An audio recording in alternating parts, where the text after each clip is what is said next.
السلام علیکم ویورز، کیسے ہیں آپ سب؟ کچھ وجہ کی جس کی وجہ سے میں ویڈیو ڈاؤن لوڈ نہیں کر سکی، اپلوڈ نہیں کر سکی۔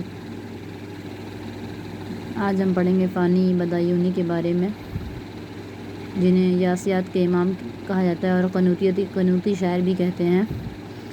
رشید احمد صدیقی نے انہیں یاسیات کا امام کہا ہے۔ چلیے آج ہم پڑھیں گے فانی بدایونی۔ ویڈیو شروع کرنے سے پہلے ایک گزارش ہے کہ آپ چینل کو ہمارے لائک، شیئر اینڈ سبسکرائب کر دیں، پلیز سبسکرائب کرنا نہ بھولیں۔ تو نام شوکت علی خان تھا اور تخلص پہلے شوکت بعد میں فانی۔ فانی بدایوں کے ایک قصبے میں 13 ستمبر 1869 عیسوی کو پیدا ہوئے تھے۔ فانی کا انتقال 1941 عیسوی میں حیدرآباد میں ہوا۔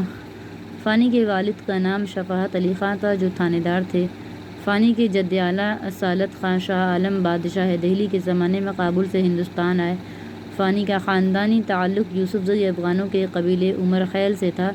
فانی کے پردادا کا نام بشارت خان تھا۔ فانی نے گورنمنٹ ہائی اسکول بدایوں سے انٹرنس امتحان 1897 عیسوی میں پاس کیا۔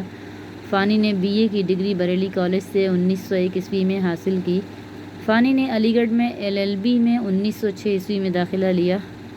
فانی نے علی گڑھ سے LLB کی ڈگری 1908 عیسوی میں حاصل کی۔ اس کے بعد ہائی کورٹ کا امتحان پاس کیا اور لکھنؤ میں وکالت شروع کر دی۔ فانی کی شادی قصبہ ایکر ضلع بدایوں کے زمیندار انتظار علی خان کی صاحبزادی شاہ زمانی بیگم سے 1903 عیسوی میں ہوئی تھی۔ فانی کی زمانی بیگم سے 3 اولادیں ہوئیں۔ فانی نے 11 سال کی عمر میں شاعری شروع کی اور نام کی مناسبت سے شوکت تخلص اختیار کر لیا۔ کب انہوں نے شوکت تخلص اختیار کیا، یہ بھی اکثر سوال بن سکتا ہے۔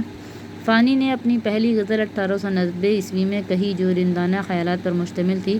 ساقی اس میں ڈال دے سب میں کدے کے خم آیا ہے آج ہاتھ میں ساغر شراب کا۔ لالہ پر جھک پڑی ہے گل یاسمن کی شاخ یا دست نازنی میں ہے ساغر شراب کا۔ فانی نے 1898 عیسوی میں اپنا پہلا دیوان مرتب کر لیا تھا، لیکن ان کے والد نے اسے غصے سے نظر آتش کر دیا تھا۔ موسٹ امپورٹنٹ پوائنٹ ہے کہ فانی نے 1898 عیسوی میں اپنا پہلا دیوان مرتب کر لیا تھا، لیکن ان کے والد نے اسے غصے میں نظر آتش کر دیا۔ شوکت علی خان فانی بدایونی نے شوکت کی جگہ فانی تخلص 1899 عیسوی میں اختیار کیا۔ فانی 1906 عیسوی سے 1917 تک شاعری سے کنارہ کش رہے۔ فانی کی آخری مطبوعہ غزل جو ان کی زندگی میں شائع ہوئی، ان کا ایک مصرع یہ ہے: یہاں ایک بھی دل درد کے قابل نہیں ملتا۔ فانی کی شاعری میں حالی سے متاثر نظر آتے ہیں۔ فانی کی نظموں میں علم، دار فانی، غمازی اور مختلف قطعات پر حالی کی گہری چھاپ نظر آتی ہے۔ فانی کے کلام میں غربت کا لفظ بار بار آیا ہے۔ فانی کی غزل کی خصوصیت قنوتیت ہے۔ فانی نے شیکسپیئر کے تربیہ ڈرامے مش اڈو اباؤٹ نتھنگ اور ملٹن کی نظم کامس کا اردو ترجمہ کیا تھا جو ضائع ہو گیا۔ 1906 عیسوی میں جب فانی علی گڑھ میں تھے تو ان کا دوسرا دیوان چوری ہو گیا۔ فانی نے 2 مرتبہ حیدرآباد کا سفر کیا۔ فانی نے پہلی مرتبہ حیدرآباد کا سفر 1926 عیسوی میں کیا اور دوسری مرتبہ مہاراجہ کشن پرساد کی دعوت پر 1927 عیسوی میں حیدرآباد گئے۔ فانی ماہنامہ تسنیم کے مدیر اعلیٰ تھے جو دسمبر 1930 عیسوی سے نکلنا شروع ہوا۔ رشید احمد صدیقی نے فانی کو یاسیات کا امام کہا ہے۔ اب ہم پڑھیں گے فانی کے کارنامے۔ پلیز ویورز چینل کو سبسکرائب کر دیں ایک بار۔ فانی کے کل 4 مجموعے شائع ہوئے۔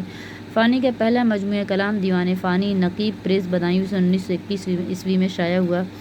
فانی کا دوسرا مجموعہ کلام باقیات فانی آگرہ اخبار پریس سے 1926 عیسوی میں شائع ہوا۔ فانی کا تیسرا مجموعہ کلام عرفانیات فانی لطفی پریس دہلی سے 1939 عیسوی میں شائع ہوا۔ فانی کا چوتھا اور آخری مجموعہ کلام وجدانیات فانی مطبع دارالکتابت حیدرآباد سے فانی کی وفات سے سال بھر پہلے 1940 عیسوی میں شائع ہوا۔ فانی کی وفات کے 5 سال بعد حیرت بدایونی نے چاروں مجموعوں کو یکجا کر کے کلیات کی صورت میں ترتیب دیا۔ اس میں وہ کلام بھی شامل کر دیا جو مختلف رسائل میں شائع ہوا تھا لیکن کسی مجموعے میں شامل نہ ہو سکا۔ فانی کے 4 مجموعے تھے، غور سے اسے پڑھنے کی۔ اب ہم پڑھیں گے فانی کی نادر تحریریں۔ نقش فانی فانی کے تربیتی دور کے کلام کا انتخاب ہے۔ ارمغان فانی اس میں فانی کی غزلوں کا انگریزی ترجمہ ہے۔ انتخاب فانی، فانی کے وہ اشعار جو خود انہوں نے منتخب کیے ہیں۔ بیاض فانی، اس میں فانی کے پسندیدہ فارسی اشعار ہیں۔ فانی کی نثری تحریریں، شعر و شاعری۔ یہ مضمون ایک تقریر ہے جو فانی نے اپنی وفات سے چند ماہ قبل حیدرآباد ریڈیو سے نشر کی تھی۔ موازنہ نظم و غزل، یہ مضمون بھی فانی کی ریڈیو تقریر ہے۔ دستور الاصلاح پر رائے، فانی کی یہ تحریر سیماب اکبر آبادی کی تالیف دستور الاصلاح پر مختصر تبصرہ ہے۔ فانی کے منتخب اشعار، اکثر کچھ اشعار دے کر کے پوچھتا ہے کہ یہ کس کے شعر ہیں، تو بڑے خیال سے امپورٹنٹ جو اشعار ہیں، امپورٹنٹ شعراء کے، انہیں یاد کر لیں۔ پڑھیں گے فانی کے منتخب اشعار۔ جب پرستش غم و کرتے ہیں، کیا جانے کیا ہو جاتا ہے، کچھ یوں بھی زباں نہیں کھلتی، کچھ درد سوا ہو جاتا ہے، دل کا اجڑنا سہل سہی، بسنا سہل نہیں، بستی بسنا کھیل نہیں، بستے بستے بستی ہے، تم ہی کہو تمہیں اپنا بنا کے کیا پایا، مگر یہی کہ جو اپنے تھے سب پرائے ہوئے، بجلیاں ٹوٹ پڑیں جب وہ مقابل سے اٹھا، مل کے پلٹی تھی نگاہیں کہ دھواں دل سے اٹھا، آنسو تھے سو خشک ہوئے، جی ہے کہ مڑاتا ہے، دل پہ گھٹا چھائی ہے، کھلتی ہے نہ برستی ہے، تیری آمد کے تصدق تیرے جلووں کے نثار، آ میری قبر پہ آ حشر کا ساماں بھلا۔ بہت ہی امپورٹنٹ ہے یہ فانی کے اشعار، ہم انہیں غور سے پڑھیں، سمجھیں، یاد کریں، ہمیں انشاءاللہ ہر امتحان میں کامیابی حاصل ہوگی۔ فانی بدایونی موسٹ ہے، ضرور ان سے ایک دو سوال ضرور بنتے ہیں، اور اس میں صرف امپورٹنٹ پوائنٹ ہی میں نے آپ کو بتائے ہیں، آپ انہیں امپورٹنٹ سمجھ کے یاد کریں، انشاءاللہ تعالیٰ کامیابی ہوگی۔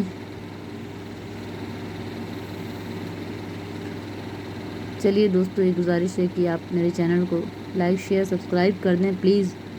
سبسکرائب نہیں کرتے آپ لوگ، لائک نہیں کرتے، شیئر نہیں کرتے، تو مجھے موٹیویشن کیسے ملے گا؟ تو پلیز چینل کو سبسکرائب بھی کر دیا کریں اور شیئر کریں اپنے دوستوں کے احباب میں، کیونکہ اردو کے نوٹس بہت ہی کم مل پاتے ہیں۔